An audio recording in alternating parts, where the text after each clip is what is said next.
I should have known better. Looking back, all the signs were there, hidden in the small, polished details my mother insisted on controlling. The engagement party she hosted was a prime example. My fiancé Tyler and I had barely announced our engagement when she swooped in, promising to handle everything.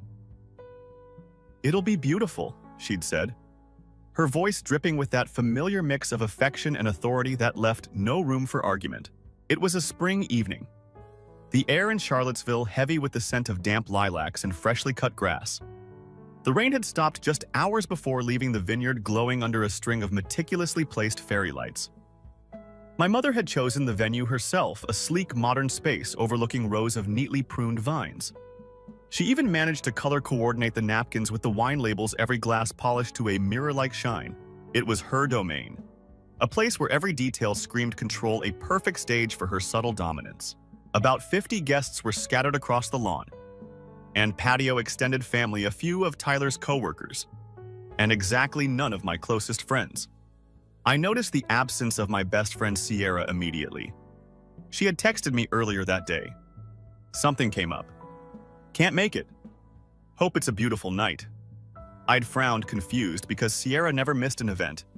Not without a real reason. Halfway through a strained conversation with Tyler's aunt about floral arrangements, my mother appeared at my side, a pair of wine glasses in hand. Her smile was wide eyes, sharp as she pressed one glass into my palm. "For the bride-to-be," she cooed, leaning in close enough for me to catch the faint, clinical smell of her expensive perfume. Something about the wine's aroma hit me wrong. A medicinal undertone that didn't match the rich, earthy notes I was expecting. I hesitated, my fingers tightening around the delicate stem. Before I could second-guess myself, my sister Lily slipped in beside me, still laughing from a joke someone had cracked near the buffet. She reached for the glass in my hand, a playful gleam in her eyes. "To the future." "Mrs. Patterson," she teased, leaning in for a clink. Without thinking, I swapped glasses with her, my smile strained but steady. "Ladies first," I replied, trying to ignore the small chill creeping up my spine. Lily tipped the glass to her lips, the deep red liquid catching the soft glow of the string lights. I watched her, my heart suddenly tight in my chest. She downed the wine without hesitation, laughing, as she leaned in to whisper something about Tyler's old college stories, completely unaware of the unease twisting in my gut. 30 minutes later, as I helped relight a cluster of candles near the buffet, a sudden commotion near the bar drew my attention. Someone had shouted Lily's name. I turned, my stomach clenching as I saw her stagger, one hand clutching the edge of a high-top table, her face a ghastly shade of white. She swayed, glass slipping from her grasp to shatter against the polished stone floor. The sound sliced through the soft hum of conversation, freezing everyone in place. I rushed to her side, my heart hammering in my chest. Someone was already on the phone, dialing 911. My mother appeared beside us, her face a mask of perfectly staged concern as she knelt beside Lily, fanning her with a folded napkin as if that could somehow stabilize her. "She must have had too much to drink," my mother said, casting a quick, assessing glance my way. "Or maybe she's just overwhelmed." Her tone was almost casual. Too controlled, her smile flickering for just a fraction of a second. I felt a cold sweat break across my skin. This didn't feel right. The glass Lily had taken from me moments earlier was now lying in 1,000 sparkling pieces at our feet, a dark stain spreading like spilled ink across the stone. As the paramedics arrived, the surreal scene around me blurred into chaotic fragments. The flashing red and blue lights, the strained, panicked whispers of guests, the tight grip of my mother's hand on my shoulder as she whispered, "Stay calm, darling, we'll get through this." But I couldn't shake the feeling that this was more than just a bad sip of wine. It felt deliberate, a twisted performance carefully choreographed by the one person who had always insisted on controlling every aspect of my life. And as I watched the ambulance doors close on my sister, the bitter taste of regret filled my mouth. I had switched the glasses, and it had saved my life. The night after the engagement party, I barely slept. I lay awake, my mind racing through every detail of the evening. The memory of my sister Lily collapsing, and the tight, calculating smile my mother wore as she whispered, "We'll get through this," clung to me like the bitter aftertaste of spoiled wine. The next morning, I forced myself out of bed, the cold hardwood floor grounding me in the harsh reality that something wasn't right. I replayed the moment in my mind, the wine, the swap, Lily's pale, terrified face as she crumpled to the ground. I couldn't shake the feeling that the glass she drank from had been meant for me. As I showered the hot water pounding against my skin, I remembered Sierra's absence. She had been my best friend since high school, the one person who would have noticed if something felt off that night. She had texted me that morning claiming something had come up, but the words didn't sound like her. Sierra was the kind of friend who would have crawled through a storm to stand beside me on a night that important. After dressing, I grabbed my phone and scrolled back to Sierra's message, my fingers trembling slightly. I reread it, trying to find some hidden meaning, some clue I had missed in my pre-party rush. Then I saw it. The timestamp. She had texted me just after a call from my mother. Heart pounding, I dialed Sierra's number. She picked up on the second ring, her voice thick with morning grogginess. "Hey, Mora," she mumbled. "Sierra, why didn't you come last night?" I asked, trying to keep the desperation out of my voice. She hesitated, the line crackling with awkward silence. I thought you didn't want me there? Your mom called me, said you were overwhelmed and needed space. That it would be better if I didn't come." My blood ran cold. My mother had planned this. She had isolated me, removing the one person who would have seen through her facade. My fingers tightened around the phone.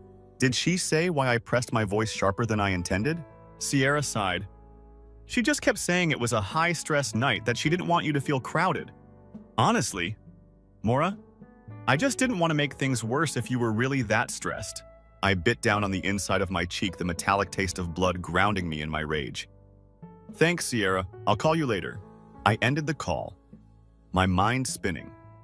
This wasn't just an overprotective mother moment, and this was manipulation control.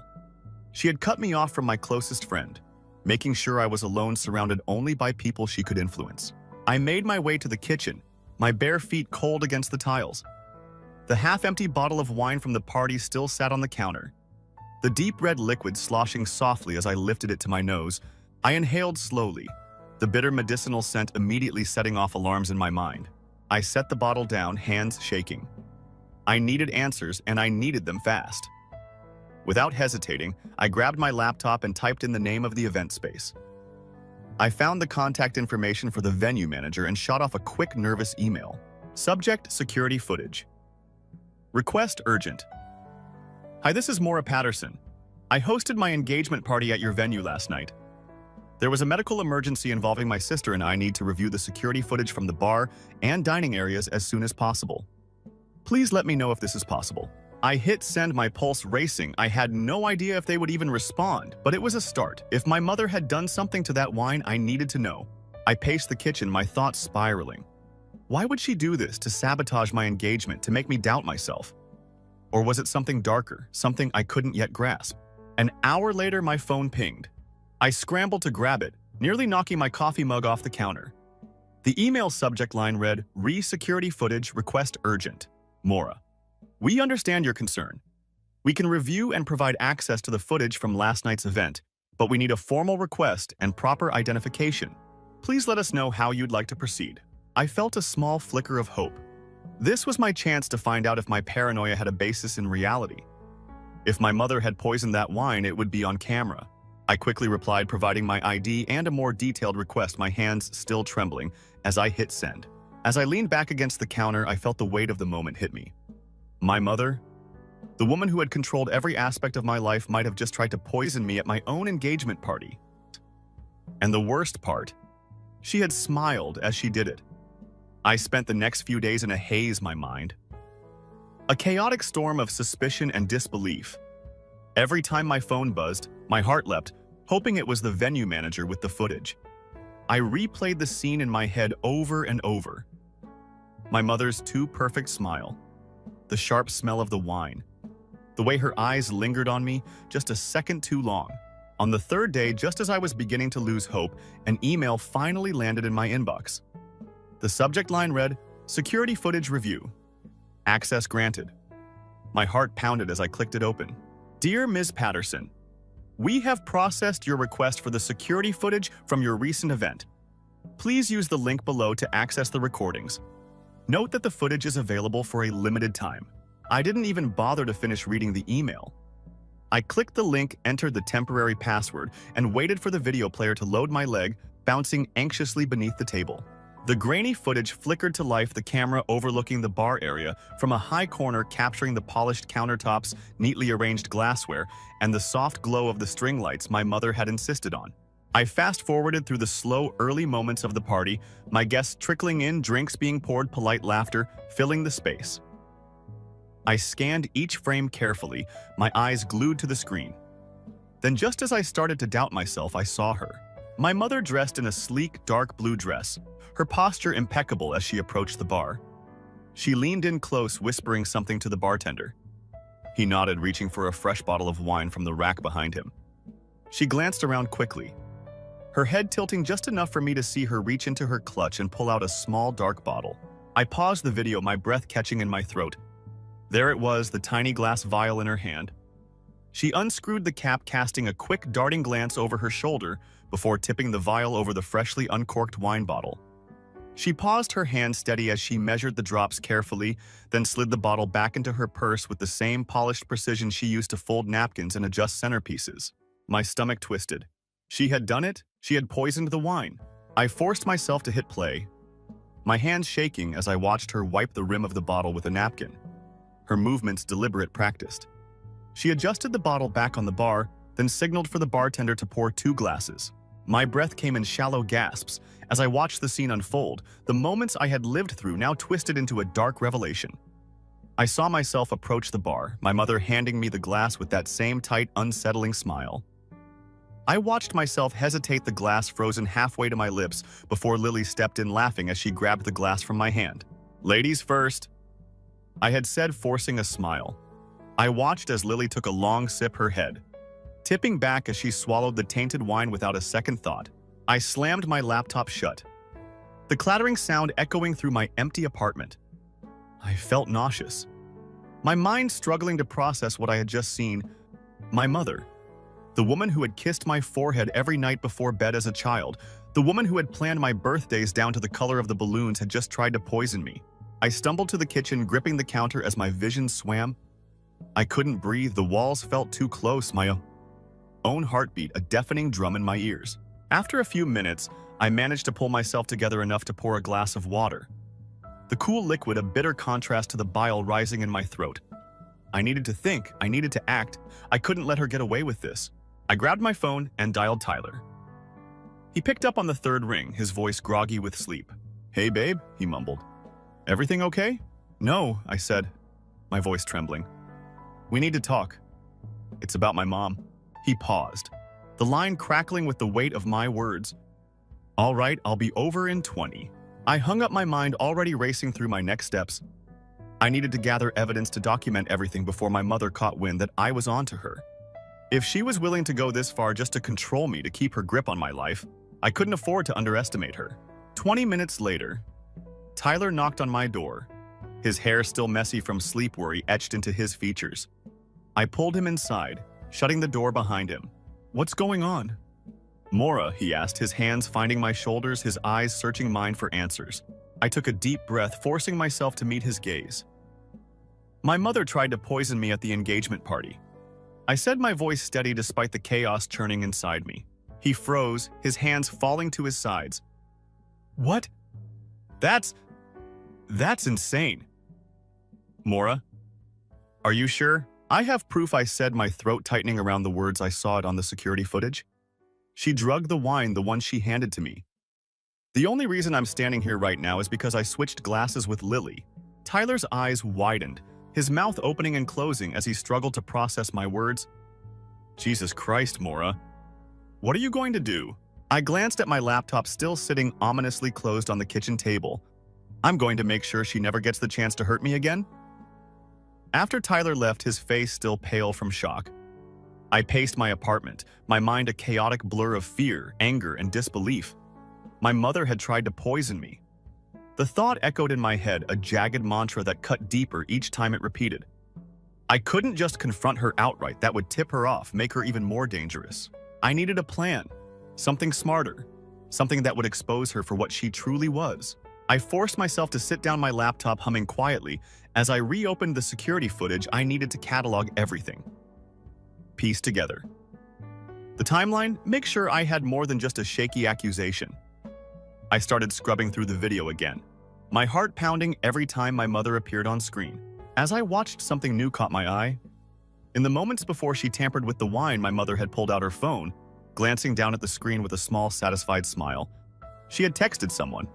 My pulse quickened. Who had she been contacting? I reached for my own phone, scrolling through my recent texts. My best friend Sierra had mentioned my mother calling her off the morning of the party. That couldn't be a coincidence. I opened our chat history and scrolled back to the day before the party. There it was. Hey, your mom called me. She said you were feeling overwhelmed and that I should sit this one out. Just wanted to respect your space. Hope everything's okay? Love you. My fingers tightened around my phone. My mother hadn't just planned to isolate me physically at the party. She had been isolating me emotionally as well, making sure I had no one to confide in if something felt off. I took a deep breath, my mind racing. She was playing a long game, and I had just stumbled into the middle of it. I needed to understand the full extent of her plan. I pulled up my email and quickly drafted a message to Sierra. Hey, can we meet up? I need to talk to you about something important. It's about my mom. Please, it's urgent. I hit send, my heart pounding as I waited for the reply. It came quicker than I expected.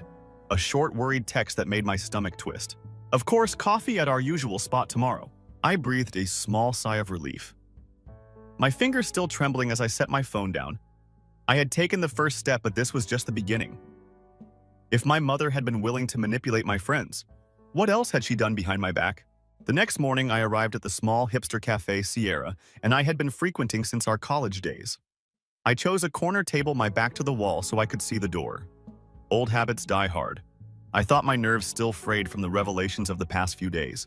Sierra walked in a few minutes later, her expression a mix of confusion and concern. She spotted me and waved, her dark curls bouncing as she hurried over. Hey, Mora, she said, sliding into the chair across from me. You okay? You sounded, I don't know, kind of freaked out in your message. I took a deep breath, my hands gripping the edge of the table to keep them from shaking. Listen, Sierra. I need to ask you something, and I need you to be completely honest with me. She blinked, her coffee halfway to her lips. Of course. What's going on? Did my mom say anything weird when she called you before the party? I asked, forcing myself to hold her gaze. Anything at all that felt off? Sierra hesitated, her brows knitting together as she set her cup down. Actually, yeah? She kept mentioning how overwhelmed you were, how stressed you'd been about the engagement, the planning, everything. It felt, I don't know, controlling, I guess. She even said you were having second thoughts, that you didn't want too many people there because it might push you over the edge. I felt my stomach drop, the pieces clicking together in my mind.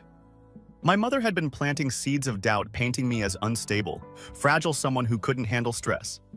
She had been building a narrative, one that would explain away any erratic behavior or accusations I might make. Sierra, I said, my voice trembling. She tried to poison me. Sierra's eyes went wide, her coffee cup slipping from her grasp to clatter against the table, the liquid sloshing over the rim. What the hell are you talking about? I leaned in, lowering my voice as I quickly recounted everything. The glass swap, Lily collapsing the security footage, the tiny vial. By the time I finished, Sierra's face had gone pale, her hands shaking as she reached for a napkin to clean up the spill. Mora, this is insane, she whispered, her eyes darting around the cafe like she expected my mother to burst in at any moment. What are you going to do? I don't know, I admitted, my voice breaking. But I can't let her get away with this. She's been controlling me my whole life, and now she's trying to take me out. I need to fight back. Sierra leaned forward, her eyes fierce despite the fear flickering behind them. Then let's figure this out together. Whatever you need. I'm in. For the first time in days, I felt a small spark of hope. I wasn't alone in this. My mother had tried to cut me off from my support system, but she hadn't counted on Sierra's loyalty. As we left the cafe, Sierra pulled me into a tight hug, her whispered words sending a shiver down my spine. We're going to take her down, Mora, whatever it takes. After my meeting with Sierra, the fear that had been choking me for days began to loosen its grip. I had an ally now, someone who believed me, someone who could help me unravel the twisted threads of my mother's manipulation. But I still needed proof, undeniable, irrefutable evidence that my mother wasn't just controlling, but dangerously unhinged. The next day, I called the hospital where Lily had been taken. I had to know if the symptoms she'd suffered that night matched the effects of a common poison. I spent the better part of an hour being transferred between departments before a weary-sounding nurse finally picked up. "Hi, this is Maura Patterson. My sister Lily. Patterson was admitted to your ER a few days ago. I'm trying to get some information about her condition. Is there any way you can tell me what they found?" The nurse hesitated, the sound of typing filtering through the line. "I'm sorry, ma'am, but due to privacy regulations, I can't share that information unless you're listed as her emergency contact or legal guardian." I gritted my teeth, trying to keep the frustration out of my voice. "I understand, but this is important. I need to know if she was poisoned, please." There was a long pause, the kind that stretched the thin thread of my patience to its breaking point. Finally, the nurse sighed. "I can't confirm or deny anything specific, but if you're concerned about poisoning, I suggest you contact the attending physician who treated her. They should be able to provide more insight." I thanked her quickly and hung up, my mind already spinning. If I couldn't get answers from the hospital, maybe I could go directly to the source. I pulled up my sister's number and hit call. Lily answered on the third ring, her voice still faint and shaky. "Hey, Maura." "Lily, I need to ask you something, and I need you to be completely honest with me," I said, my heart pounding. "Do you remember anything from the night of the party? Anything at all that felt off?" She was silent for a moment, the only sound her shallow breathing on the other end of the line. "Honestly, it's all kind of a blur. I remember laughing with you, toasting. Then it's just flashes of the floor coming up to meet me. Mom hovering over me and the bright lights of the ER. Why?" I swallowed, forcing the words out. "I think you were poisoned, Lily. And I think it was meant for me." Silence. The kind that buzzes in your ears and makes your skin crawl. "What the hell are you talking about?" she whispered, her voice trembling. I quickly recounted everything. The glass swapped the footage, my mother's calculated phone calls. By the time I finished, my hands were shaking so badly, I had to switch the phone to my other ear. "Maura," she whispered, her voice breaking. "Are you saying Mom tried to kill you?" "I don't know." I admitted, tears stinging my eyes, "but I know she did something and I need to prove it." Lily's breath hitched, and for a moment I thought she might hang up, but then she spoke, her voice stronger, angrier than I'd ever heard it. "Tell me what you need. If she's gone this far, we need to stop her." I exhaled a shaky breath, relief flooding my system. "Thank you, Lily. I'm going to send you a copy of the security footage. Watch it, and then we'll talk." I ended the call, my mind already racing through my next steps. I needed to dig deeper to find the cracks in the perfect mask my mother had crafted over the years. I started with her social media.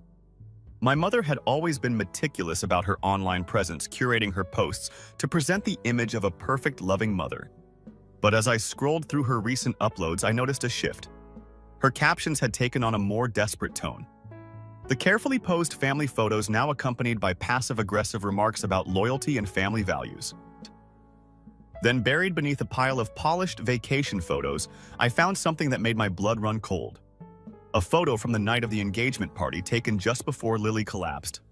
My mother stood in the center, her arm wrapped around me, her smile tight and strained. But it wasn't the photo that caught my attention, it was the caption. "Family is forever, even when they forget who made them." I felt a chill crawl down my spine. It wasn't just a declaration, it was a threat. I quickly saved the photo to my phone, my mind already spinning with the implications. She was taunting me, testing the limits of her control. She wasn't just trying to sabotage my engagement. She was trying to break me. I leaned back in my chair, my pulse racing. I needed to move fast. If my mother had gone to these lengths to isolate me, to turn my sister into collateral damage, then I had to be smarter, quicker, and just as ruthless. I opened my laptop, my fingers flying over the keys as I drafted a message to Sierra. "We need to meet. I have a plan. It's time we take her down." I hit send, my heart pounding as I leaned back, my eyes locked on the screen. This was it. My mother had underestimated me, played her hand too early. She had tried to make me a victim, but she had forgotten one crucial thing. I wasn't her puppet anymore. The next morning, I met Sierra at her apartment. A small, sunlit space cluttered with houseplants and stacks of photography magazines. She had already set up her laptop on the coffee table, a steaming cup of coffee waiting for me. "All right," she said as I walked in, locking the door behind me. "Tell me everything." I sank onto the couch, my body tense, my nerves frayed from days of constant anxiety.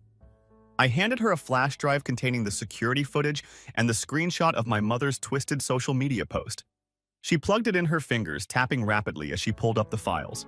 As the grainy footage filled the screen, I watched Sierra's face morph from confusion to horror.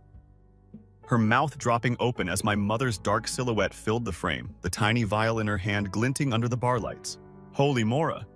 This is insane," Sierra whispered, her eyes wide as she leaned closer to the screen.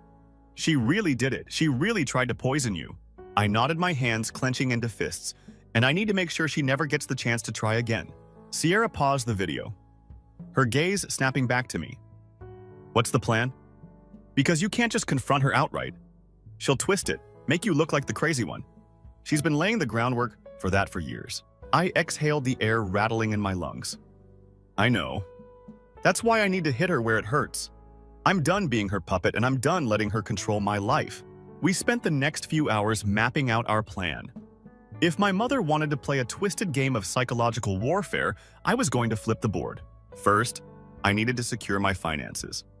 I called my bank and changed every password. Removed my mother as an emergency contact and double-checked every joint account we had ever shared. If she wanted to isolate me, I'd cut off every avenue she had to my life.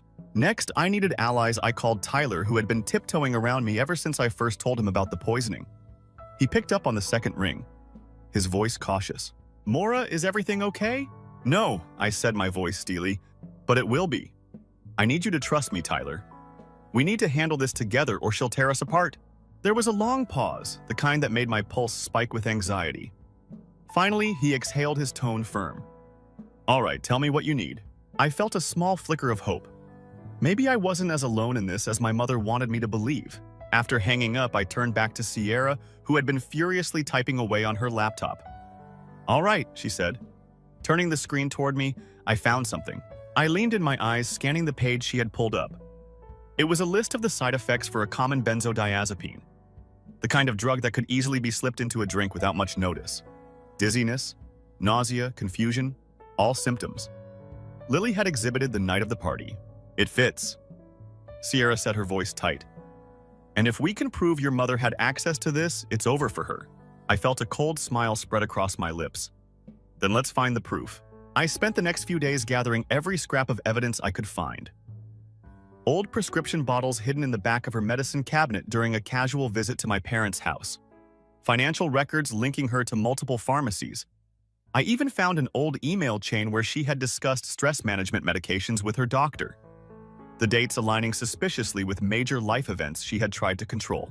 With each piece of the puzzle I uncovered, my fear began to morph into something sharper, something harder. This wasn't just about surviving anymore. This was about taking back my life. Finally, the day came. I arranged a family dinner, the kind my mother loved to host, with carefully folded napkins and perfectly matched wine glasses. I sent out the invitations knowing full well my mother wouldn't miss the chance to play the perfect hostess one last time. As I set the table, my hands surprisingly steady, I felt a strange calm settle over me. I was ready. My parents arrived first, my mother sweeping into my apartment like a queen entering her throne room, her smile wide and sharp as a blade. She pulled me into a tight hug, her perfume cloying, her hands cool against my back. "I'm so proud of you, Mora," she whispered, her voice dripping with false warmth. "You've come so far." I forced a smile, my own hands resting lightly on her back, my fingers curling slightly as I whispered back, "You have no idea." As the rest of my family filed in, I took my place at the head of the table, my eyes meeting Tyler's from across the room. He gave me a small, encouraging nod, his hand resting protectively on my shoulder as he took the seat beside me. I raised my glass, the flickering candlelight casting long shadows across the polished wood. "To family," I said, my voice steady, my eyes locked on my mother's. "To the ones who love us and the ones who try to break us." My mother's smile faltered for a fraction of a second, her eyes narrowing as she took a sip of her wine. I took a deep breath, my heart pounding as I set my glass down and pulled out my laptop, the screen lighting up as I connected it to the TV mounted on the wall. "Before we eat," I said, my voice cutting through the awkward silence, "there's something I need to share." I hit play, the grainy security footage filling the screen, my mother's face frozen in a twisted mask of concentration as she carefully measured drops from the tiny vial into the wine bottle. The room went still, The only sound, the faint hum of the refrigerator in the corner. My mother's wine glass clattered against her plate, a splash of deep red staining the white cloth beneath it. I leaned back in my chair, my heart steady, my voice calm as I finally cut the strings she had wrapped around me for years. Checkmate, Mother. Story 2.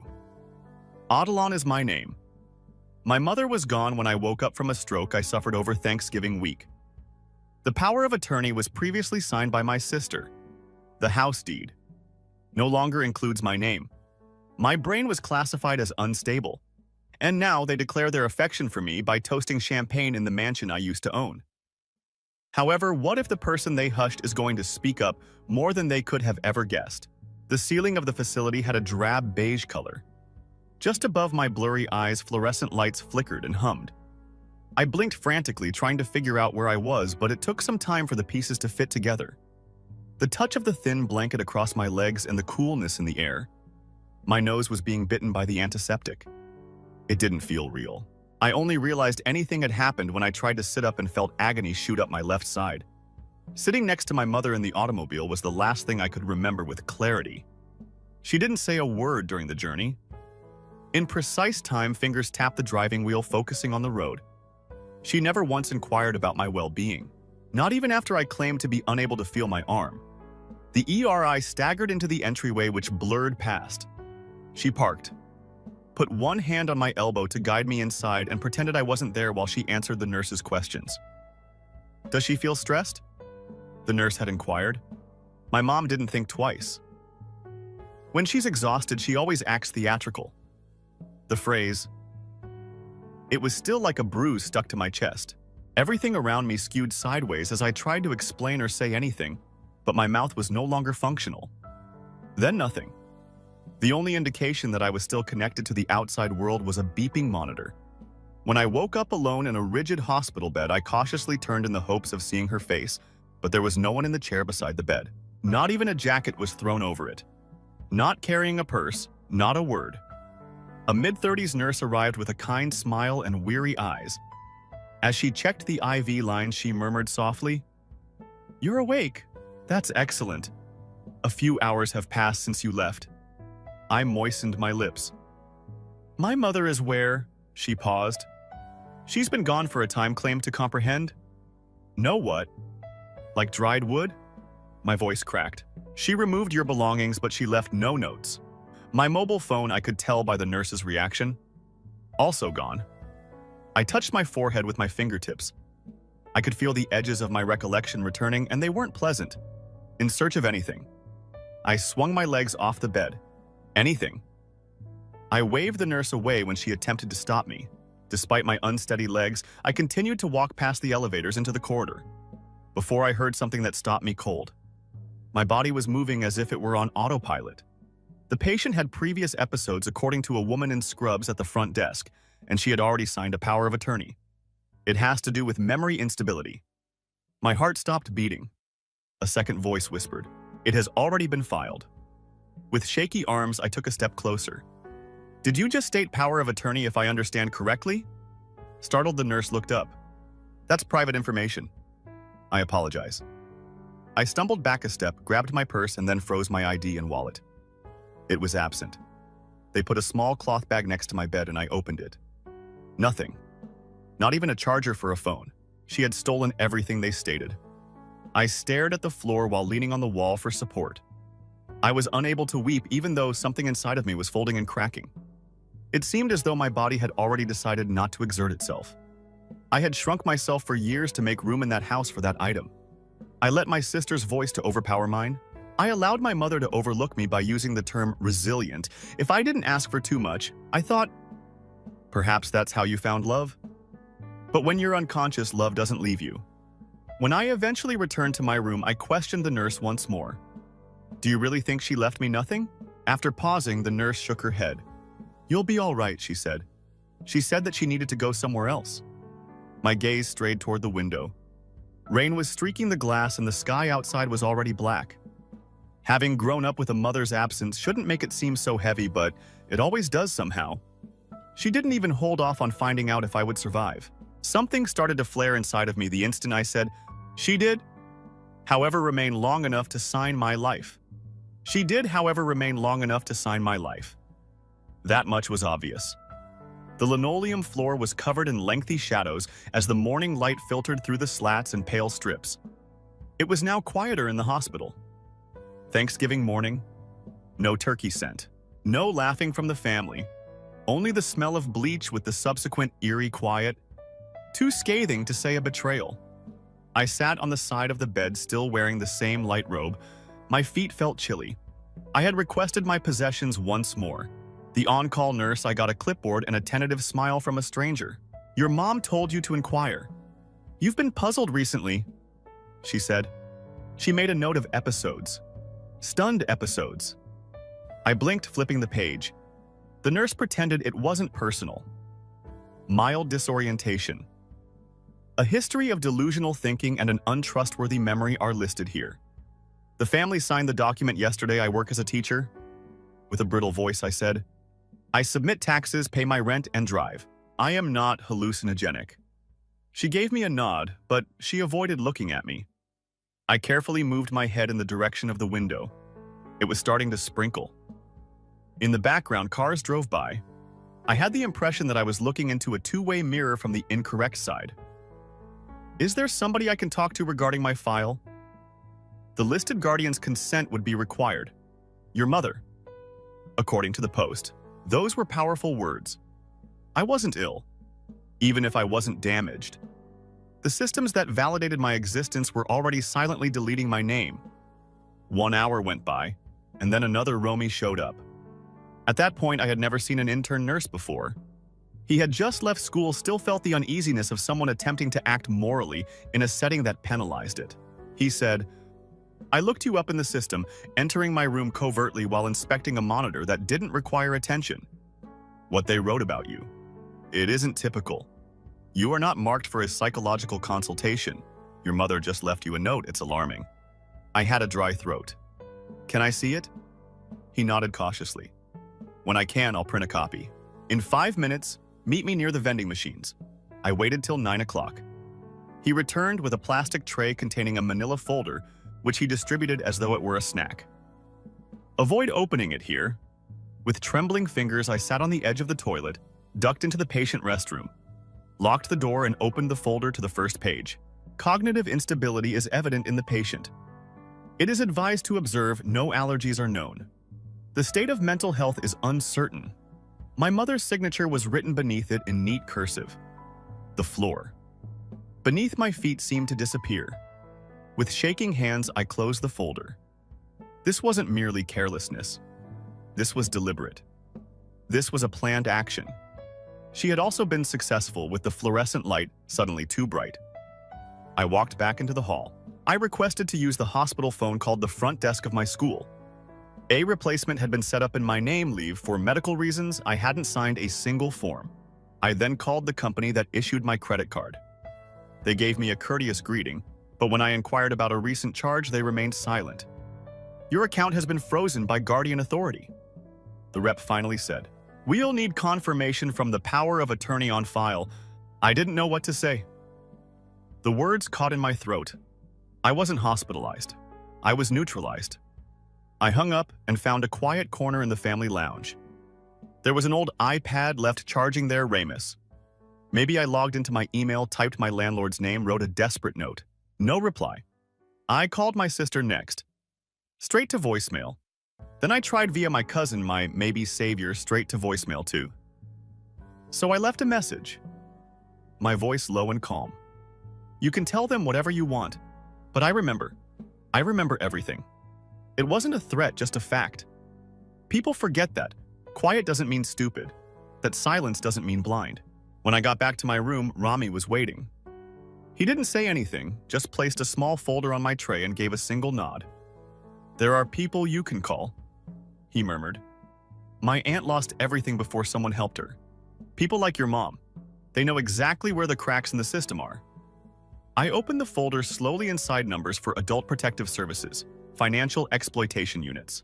One attorney who specialized in POHA abuse, and tucked at the very bottom just beneath the final page, folded in half a yellowed crumpled lottery ticket.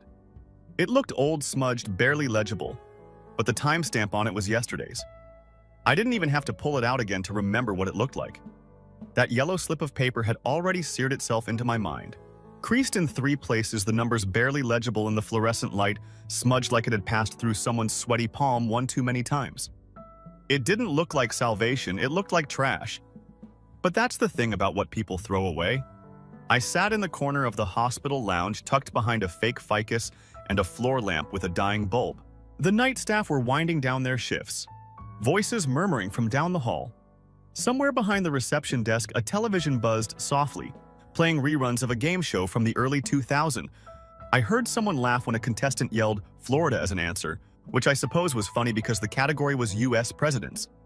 I unfolded the ticket and stared at it again. "Don't be ridiculous," I muttered under my breath. "People like you don't win things." That voice in my head. My mother's voice had always lived there comfortably, wedged between reason and resignation. I'd grown used to its weight like an old injury that ached before the weather changed. I didn't even realize I was typing until the state lottery site loaded. Each number I entered felt heavier than the last, first one matched. Then the second my breath caught my hands hovered 345. I stared at the final number like it owed me an explanation. Then match. I blinked, then typed them in again. Slower this time. My fingers were damp, slipping slightly on the keys. A chill crawled up the back of my neck as the confirmation screen pulsed to life. Winning jackpot ticket claimed in state, not redeemed. A half-second later, a nurse entered the lounge to restock towels. I minimized the browser and smiled politely as she passed by, pretending I was watching Jeopardy on mute. My smile stayed on too long.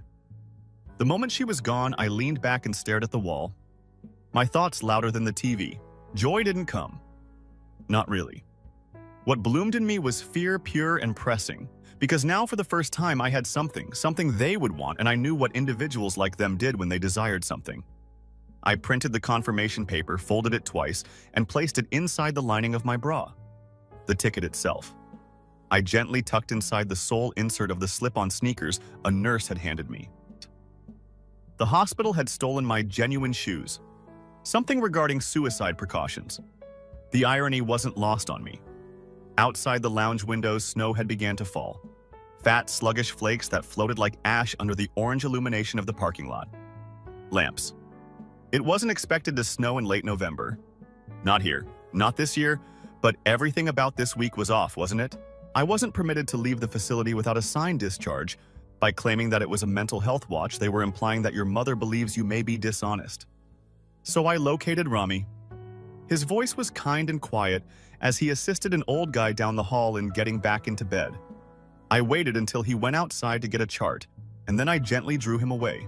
I said, "I need to talk to someone who is not employed here." He did not recoil.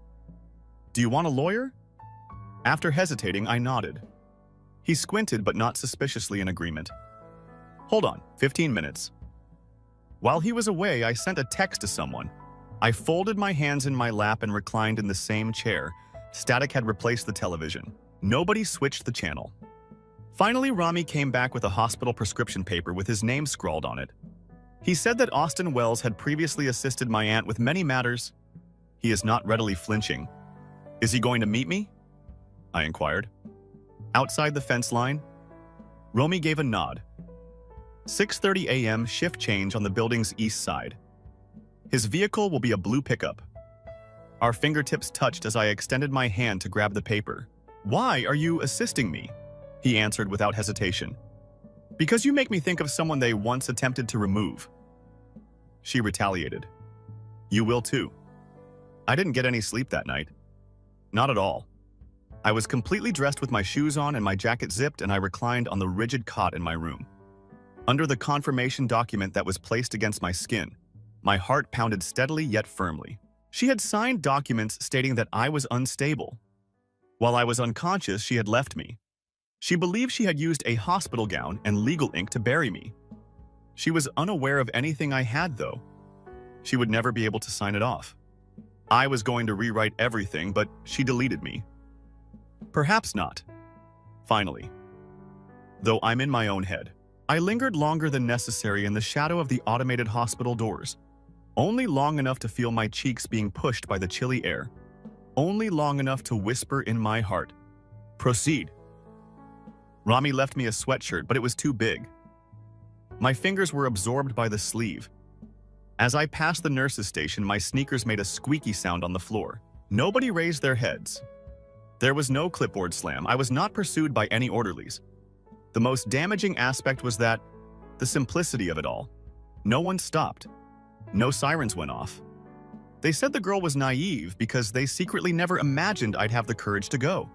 The moment I went out into the pre-dawn cold, the wind smacked me hard. Ohio mornings always felt like limbo because of the monochromatic gray sky. For the first time in days, I walked with a purpose that wasn't given to me by someone else, and I gripped the folder under my arm even more. It was 5 blocks to the restaurant. The only sound to disturb the calm stroll was the gentle crunch of early snow beneath the cheap hospital soles. I kept my hood up and avoided making eye contact with the few early commuters. I might have been a teacher in another universe getting coffee before the bell rang. In this one, I was leaving a combat zone with a stolen identity in my future and warfare preparation stuffed inside my bra. Alston had already arrived. He sat in the booth in the back corner as if he had lived there all his life. He glanced at me once after looking up from a yellow legal pad. Just calculation, no judgment. Without a word, I slipped into the booth across from him. I took out the printed confirmation form instead and we discussed it. After giving it a quick glance, he folded it in half and put it in his briefcase. So he said coolly, "Do you wish to remain anonymous? I'm able to assist with it. However, you must be aware of their prior attempts." He placed a manila envelope on the table after reaching into a leather file pouch. He pushed it toward me as if it might bite, but he didn't open it. Copies of a petition that had only been filed a few days prior were inside Franklin County. Not the name I knew, but my name was all over it. The legal wording used to designate long-term financial conservatorship over Odell and Marin was referred to as a sterile clinical petition. A psychiatric evaluation signed by a doctor I knew from my youth was attached. 3 years ago, only he perished in a boating accident. It was a backdated document. Austin whispered that she wanted more than just control. She preferred you when you were unable to legally protest. My stomach gave a nod. I whispered that they attempted to rewrite the script. Where until I'm locked up? I'm the silent girl in the corner talking about conspiracies. Austin did not respond. He was not required to. All the talking was being done by the weight of truth. The plan then emerged. A temporary residence, a blind trust, and a new name. 3 towns away. No digital footprint. I would change at least temporarily. Austin responded, "You have 3 days. They will then increase if Vera or your mother learn that you are not where they believe you to be. Emergency mental detention is covered under a power of attorney provision. Easy to use." Isn't that what I stated dryly? Before the breakfast crowd arrived, we departed from the diner. Outside, it was still light, but the snow had intensified. Not so much a storm as a whisper. I threw my old debit card in the doorway. Trash cans saw it go behind a stack of discarded napkins. It was like walking through a door I couldn't open as I left that diner. I grabbed my phone. Ramus' old burner out of my sweatshirt pocket halfway down the street and played the last voicemail I had received from Vera, the one she left after the ER, in that sing-song superiority she usually wore like a silk shawl. She urged, "Don't do anything reckless, honey. You're not thinking clearly. Let Mom take care of it. Everyone is afraid of you." I paused, then spoke in a quiet but distinct whisper. I may or may not be in my own head now, with a finality I hadn't anticipated. The cabin door creaked shut behind me. A curtain of slowly moving fog obscured the gravel road behind Alston's vehicle as it vanished over the rise. I spent some time listening to the silence while standing on the front step. No footfall reverberating from antiseptic corridors, no monitors blaring, no one behind a clipboard whispering about me. The only sounds beneath my sneakers were the wind and the slight crackling of frozen leaves. It was a simple place, a cabin with only 1 bedroom. No mirrors and groaning flooring. Only after I hit the old thermostat twice did the heat finally turn on. There were no pictures or clocks. The fragrance of ancient wood and cinnamon dust filled the kitchen. A place that never asked questions and perhaps never provided answers. I folded my hoodie more tightly, placed the legal folder on the table, and sat quietly. It wasn't a luxury. There was quiet, and it was plenty for once. The hours that followed bled together. I filled a chipped mug with hot water for tea. My clothing were arranged in drawers that hadn't had a sock in months. I organized papers into tidy stacks to occupy my hands while my head was spinning. I saw it at that moment. At the bottom of the duffel between two shirts is a manila envelope. I didn't own it.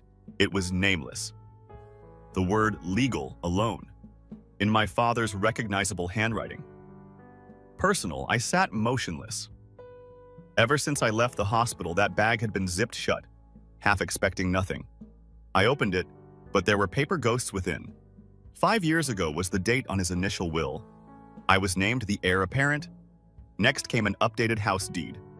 Another document. I've lost my name. It was erased as if it had never been there. And a last page after that. An incomplete unsigned amendment. My father had been planning to revisit the distribution, maybe to set things right, but he died before it could happen. My fingers trembled. The edges of the pages curled as I read them over and over. I thought back to Vera once saying, "Dad didn't trust you with real estate. Said you were always too sentimental." And Mom brushing it off with a casual wear. Family paper means nothing, but paper meant everything. When your name was the one missing from it. I went outdoors. The temperature has dropped. Over the mountains, the sky formed a gentle gray dome. The oxygen didn't fill the voids that had just been created inside of me, but I needed air. Back inside, I looked for the emergency satellite phone Austin had left. My fingers hesitated above the keypad. I entered my own name into the search field. Nothing. No reports, no notifications, not even a news mention. They didn't submit a missing person report since you don't file one for ghosts. They knew where I was the whole time. They simply didn't anticipate my return. Upon my return to the kitchen table, I discovered an additional item within the package. Months ago, a scanned form was produced, a power of attorney document that I have signed. It wasn't my signature, though. What about the date? The stroke occurred 2 weeks beforehand. I got my yearly checkup and vitals cleaned the same week. No warning indicators or indications of cognitive deterioration. I had been all right. I spent a considerable amount of time sitting in the wooden chair following the forged loop. In my name, no one even bothered to match my handwriting while signing it. I kept looking at the page until the words became hazy. She didn't hold off till I fell. She exerted pressure. I awoke to the quiet that comes only when the world has forgotten you're there. The cottage was hollow and dark, but not frigid. The feeling of a house before people occupy it, with voices, coffee cups, and conflicts. The rough wool blanket slipped down my arms as I gently sat up. I left a little desk lamp on my new workstation, and it shone faintly. Next to it, Alston supplied a laptop that was secured with a 2-factor key. I left the legal folder there last night, and it's still there like a loaded gun nobody knew I was carrying. Before I left Ohio, I took a hoodie from the clinic storage that was 2 sizes too big, and I slept in it. I didn't put much confidence in undressing even now when I was alone myself in a safe cabin in rural Tennessee. For me, warmth wasn't safety, it was preparedness. I walked over to the desk and opened the laptop. Only a few hours after we verified my ID was no longer mine, I accessed the encrypted files Romy had sent through Alston. Under the background, a map of altered papers stretched out in front of me like rot. A patient record from a hospital was the first file diagnosis. Delusional disorder with an early start. 4 months before to the stroke, the date was recorded. No attending physician's signature, rather. The entry was marked as having been made using a staff account that was connected to an IP address that was not on hospital property. I used the VPN to track it down, send the virus to a single home address. I refrained from crying. Not now? That was a long time ago, I whispered to no one instead. Silence was what they want. I'll use it then. I grabbed a notebook. Create a simple timeline at the center with names, dates, and IP logs. I marked the words air visit. I pinned Rames's message above that. She arrived before to the stroke, brought documents that corresponded to the second twist to add to your file. An internal portal account was used to post a phony mental health evaluation. It was Al Kendricks, the hallmark physician. However, 3 years had passed since Kendricks's death. Cancer. I recalled sending flowers. The card was signed for us both by Vera. I leaned back and let out a weak, quiet breath. I was more than a racist. I was transformed into an unstable and unreliable person. one of their characters in their drama? My life was not written by me. Softly, the laptop pinged. Alston sent a message. They are silent. No legal follow-ups, no public actions. That implies that they are observing and waiting. I didn't respond. On a different flash drive, I saved the files once more. After that, I began filming. The camera was at best outdated webcam quality, but it was legal enough without having to be attractive. I talked quietly while staring directly at the lens. No crying, no showmanship, only the facts. Audilon is my name. I am in good physical and mental health. I'm recording this to show that my medical records have been altered without my consent. These include, I took screenshots of the sites and held them up to the camera while I continued to enumerate each fabricated log. I performed 3 takes, one with and one without the flash disk. My pulse was stable toward the end, but my throat felt dry. I wasn't falling apart. I was recording. There is a distinction. Alston left me an emergency satellite phone, and a few hours later, I heard a little ping. Rami was the one. He didn't give a call. He composed. The previous day she was working at the nurse's desk, didn't inquire about your health. Asked what paperwork she could sign for you, informed them. When she's stressed, she always acts theatrical. I didn't think about it as much as I do now. He had a voice memo attached. Play a quiet hiss and then virus appeared. A distinct voice. They'll believe all I write once she's in. Before the shift changes, just make sure the files are updated. I gazed at the wall she had been familiar with prior to the stroke. Before I even fell, she was framing me, setting things up like a stage. Not simply taking my voice away, changing it out. The remainder of the day was devoted to putting together what I dubbed my war chest, which included annotated screenshots, printed backups, and sorted folders. By evening, I had a binder with laminated dividers labeled under witness affidavits. Medical manipulation, identity theft, property fraud, and witness affidavits. I attached a handwritten note. Ramus typed declaration with staples. I caught sight of her. She appeared composed, as if she had done it before. I put everything in a sealed briefcase that evening. With one last type Austin had couriered from Nashville to a digital vault connected to an anonymous legal drop server, I uploaded a secure zip file containing the complete case. The reinstatement is indicated by the file name. OD23. If something happened, Austin would know what to do. I stood at the window before going to bed. Outside, fog fell like ashes from a silent fire, and snowflakes floated against the mountain. They dismissed me as if I had finished. However, I was only beginning. I could feel the weight of that chandelier without even being in Columbus. During the broadcast of the fundraising, it flashed in the background. When I still had a name, a room, and a place at the table, I helped polish my mother's favorite piece before family vacations. It now hung over a room full of strangers compelled to sympathize with one another as they glittered above champagne flutes. The throng was panned over by the camera. Candlelight. On glass, laughter, and sequins. The microphone then crackled. In the middle of it all, Vera held a velvet folder as if it were a Bible. She wore soft beige, which is the hue individuals choose to appear sensitive. On the live feed, her voice was clearly audible. I take mental health very personally. She continued, allowing her voice to falter a little. My sister, my baby sister, has endured a great deal. To commemorate her battle for women like her, I established the Serenity Fund. She hesitated, allowing her lower lip to tremble just long enough to make an impression. Through all we're doing, our hardest to adore her. There was a burst of applause. In fact, people clinked their glasses. Leaning over, a man in a blue suit squeezed her shoulder. In the corner of the picture, someone wiped at their eye. Before I broke the cup in my hands, I put down my tea. It wasn't a fundraising event. That was my name's funeral. I was still breathing when Vera gave a eulogy, I said as I stared at the television, that our Christmas pies were once on that table. It contains falsehoods now. Although Austin had told me that she would take advantage of my quiet, I didn't believe she would make a name for herself doing so. I reclined on the old leather chair in the cabin. Outside, the Tennessee hills were covered in snow. The window panes let in cold air. Like the quiet before a storm, the air seemed constrained. I wasn't going to wait it out this time, though. 2 days prior, Austin had made the packets brown envelopes that don't have a return address, duplicates of the actual medical records. The asset transfer documentation trails, timestamps demonstrating the digital fingerprints of viruses throughout my life's erasing. The last item was the affidavit of Ramus. The scale was eventually tipped by the loud voice of a quiet guy. The Columbus Dispatch's downtown desk received the first packet while an independent journalistic organization known for exposing local corruption received the second. The fuse was lighted, but nothing would become viral overnight. Austin sent me a voicemail from Vera later that evening. We had routed the number through his burner phone and she had phoned it.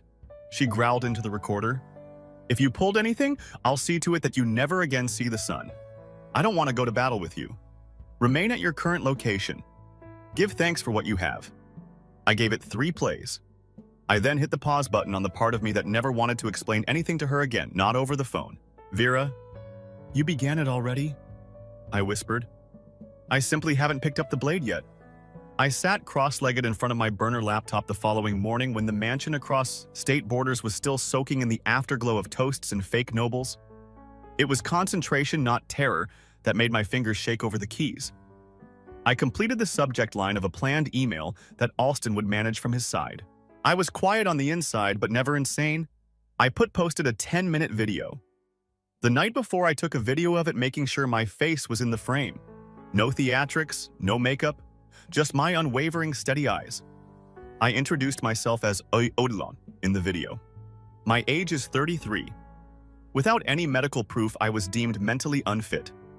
My legal identity, my money, and my position in this world were all stolen by my mother and sister. I'm not broken, though. I'm observing. I gave a warning at the end. Not dangerous. And you'll know who to call first if something were to happen to me. Austin encrypted the files twice. Only if I missed 3 check-ins in a row over a 48-hour period would it send. I had no intention of missing any. I classified and cross-referenced audio recordings, notes, and files throughout the day. I no longer let emotion guide my actions. It has to do with placement.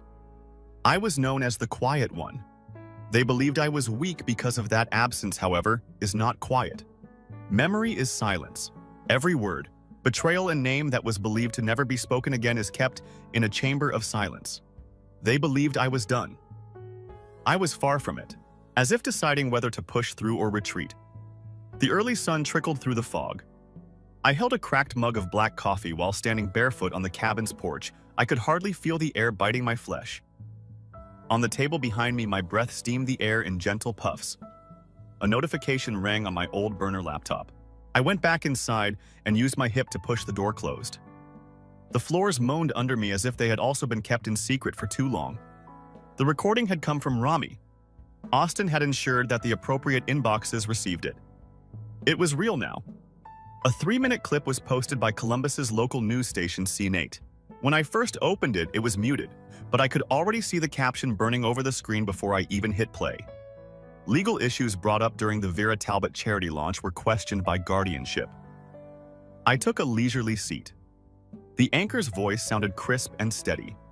Tonight, questions are being raised over the legal procedure that permitted a well-known Ohio woman to take on the role of financial guardian for her sister, who is currently thought to be hiding. Finally, my hands remained still. Despite the blurry papers on the tape, Romney's testimony playing as a distorted shadow and the fleeting flash of Vera's face from the gala clip. "I didn't have to say my name," I whispered. The truth was loud enough to be heard. The video paused. I reloaded the page. Below are plenty more comments. Then hundreds. Financial abuse is what this smells like. Without her sister's permission, she established a foundation in her name. The sister is where? How come no one has searched for her? I kept scrolling till I found it. Under the news, a tweet was shared. Silence doesn't always shout. They construct evidence even though I didn't know the individual. I clicked on their profile photo to find that they were a teacher in Kentucky. Despite this, I could still hear them on the other side of the computer. A fresh headline appeared. A follow-up revealing unique documents from a former hospital employee was made public by LCC. Once more, I clicked. Vera was sitting in full makeup on a national morning program. Every hair was locked in place. The illumination was intense. She gave a strained smile before launching into her practice voice. I have always been an advocate for families dealing with mental health issues. My sister. We've done what we could, though. This foundation was founded by me out of love. The host's eyebrows went up. Concerning legal documentation, there have been some inquiries. Was there anything that your sister approved of? Vera blinked. Adelan finds it hard to comprehend legal nuances. She is incapable of giving her entire consent. The movie stopped buffering on its own. She was paused in mid-sentence on my screen. Her eyes steely despite her softer voice, her mouth slightly parted. After changing tabs, I retrieved the video that Austin had planned to stream live. The 3 minutes were brief. No music. With the cabin wall behind me, it was just me sitting in the same hoodie I had been wearing for days. I stared straight at the camera. Reality is all I've ever had, and it's time it spoke for me. I didn't blink once in that video.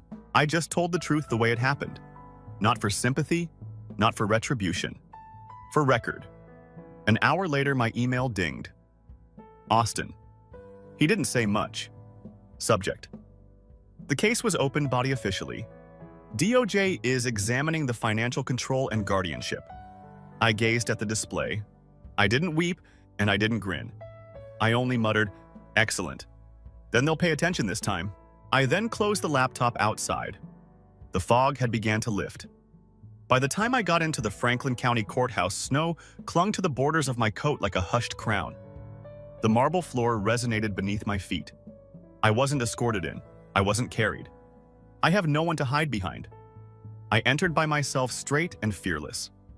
With a gavel at his side, the same judge who had previously signed off on my autonomy with a single pen stroke now presided from the bench. His eyes narrowed as soon as he saw Vera sitting at the defendant's table, but his countenance was inscrutable. She didn't appear to be a victor. She appeared to be holding on to an outdated version of herself. Her hands resting on a thick folder shook just enough to betray her. Yet her hair was sprayed into place properly. Adelan. Talbot versus Vera. Talbot case number 84321CV. The clerk gave a call. This time my name didn't hurt. It landed genuine and firm like a stone on concrete. As I concentrated on the one manila packet I was carrying, the opening arguments faded into the background. It included the message that made all the difference: my testimony and the evidence Austin and I had gathered. When I was called upon to testify, I didn't think twice. They said I was perplexed. I started off by saying that I was emotional and couldn't comprehend what was being done to me. And I believed them for a time. I glanced at Vera, but signatures are not forged by perplexity. Grief does not steal inheritances, and emotion does not log into hospital systems and change files. While others take the silver and leave it, simply sits with you in silence. I took the evidence binder from Alston. I opened it up and showed the power of attorney that had been given under false pretenses. 2 weeks before, to my stroke, my name was removed from property deeds. Audio recording of Vera giving private training to hospital employees. The voicemail that ended with the threat she left. "Do you not want to go to battle with me?" as the final video aired over the courtroom speakers. Nobody blinked. The judge leaned forward as well. "I came here to do no harm to anyone." I spoke into the microphone to recover the name they buried. I arrived to ensure that none else vanished. The manner in which I was forced to vanish. Outside, the judge declared a recess. In a flurry of paper and tactical whispers, Vera's lawyers stood on each side of her. She never looked at me. She might not be able to. Perhaps it was worse than any verdict to see me standing there calm, alive, and unquestionable. The stillness weighed more than the snow when the decision was made. It was decided that the guardianship was invalid. Vera received a fine and a federal inquiry referral. My legal rights and my name. My account has been restored. Her charity was frozen, awaiting audit. Nothing exploded in the courtroom. The shout was not dramatic. Nothing but the click of my heels as I left. A beat no longer absorbed by hospital floors or courtroom hallways. A sound that announced my presence. Reporters gathered outside with their microphones. I said just one sentence to them. I came not to punish. What they buried, I came to recover. After that, I departed. By the time I returned to the cabin in Tennessee, it was late. The old plaid throw I had been using for weeks was still folded on the armchair, and the fireplace was crackling quietly. After taking off my coat, I sat in the solitude I had before dreaded. There was a soft knock on the door. There was a young woman with a folder from the nearby shelter. "Would you be able to speak at our Elder Justice Summit, Miss Talbot?" I gave a nod. Naturally, I'm still here for that reason. She gave me the flyer and smiled. I picked up the ripped birthday card I had saved from the hospital trash can and glued it together. Not as a memory of suffering, but as evidence that broken things can be put back together. I was previously referred to as delusional. I am now referred to as president. Justice isn't always delivered in a courtroom. It's the point at which you can tell your truth without waiting for their approval. Know that quiet does not imply surrender. If you have ever been shunned, silenced, or labeled insane simply for surviving by your own family, it may be a tactic. Have you ever had a family conflict that caused you to doubt everything? Let me know in the comments. I read all of them. Additionally, remember to subscribe. If this story touched you, I want you to be here for the next chapter because there is more truth to be revealed.